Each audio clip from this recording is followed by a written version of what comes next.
Over the last week to 10 days, we have heard two contrasting pieces of news. One, that Real Madrid have become the first football club ever to achieve revenues of over a billion. Congratulations to them. Thanks to their sleeve sponsorship deal with HP of around 72 million a year. And on the other hand, and I say this with gritted teeth, Girondins de Bordeaux, who were very recently a Liga club. In fact, they were the 2009 champions of Liga and in 2010 beat Bayern Munich and Juventus in their Champions League group.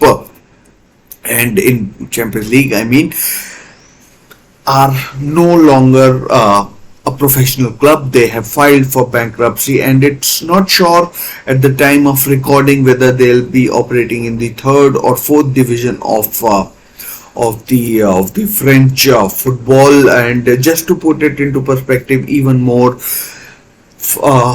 Bordeaux will now no longer have their football academy, a football academy that has produced stars like Vicente Lizarazu, Zinedine Zidane, Aurelien Chouamani, and Jules Koundé. Two or three of them play for Real Madrid or have played for Real Madrid or FC Barcelona. It now appears that there is a financial gorge between the footballing haves, the rich, the elite, the people, clubs like Real Madrid, and have-nots, which include clubs like FC Girondins de Bordeaux. We have clubs like Barcelona, Manchester United, maybe even Chelsea, who have debts close to a billion, and they are seemingly operating without impunity, while we are bringing out the sledgehammer for clubs like Bordeaux. And in last few years we saw it with Parma, and I'm not too sure about what happened with Rangers, but they were relegated to either third or fourth tier of the Scottish football as well. What seems to be the worst part? Those who are in position to make sure there's an equilibrium between clubs. I know in terms of history and what they have achieved, there will be bigger clubs, there will be smaller clubs, but those who are in position to make a difference, to make sure there's an equilibrium, seem to be, and I'm just saying, seem to be the ones who are enabling this kind of disproportionateness, if I can call it, between the haves and the have-nots. We see in Champions League a new format has been brought in, where the clubs who are seeded higher they will play clubs that are seeded lower, which means the probability of the lower seeded club advancing to the latter stages of that competition diminish quite remarkably. And in England, we have seen over the last few years, PSR rules have been brought in, which somehow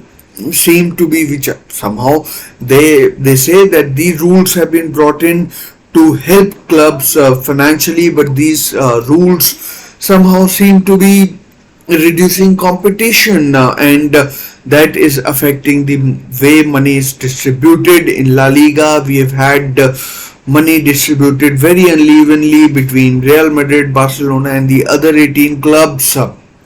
In the English footballing clubs, we see in the Carabao Cup, a new seeding system has been brought in, while in the FA Cup, replays have been abandoned from either this season or the next season, and which will affect clubs further down the pyramid and affect their finances and affect them financially, which means that they would have to sell players on the cheap, and that is when the big clubs and the vultures that are there can pounce on their star players and use them, and rich can get richer, and that the financial gorge I talked about is only going to get deeper and wider.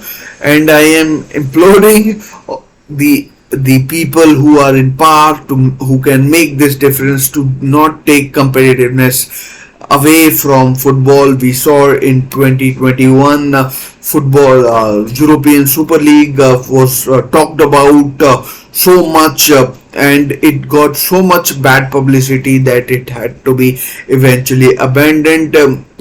And I am just hoping that, fingers crossed, that we don't come to a stage where football somehow becomes uncompetitive because of these rules, and we see more and more clubs going out of business, and we don't want to hear stories like Bordeaux and other clubs that are going out of picture, demoted to leagues below, and big clubs are getting away with almost everything, as I mentioned, in terms of Manchester United and Barcelona, who have debts close to $1 billion, but yet are paying wages which are astronomical, to say the least. So yeah, thanks for watching. Just hope footballing enablers listen to this video and do take action. Thanks for watching.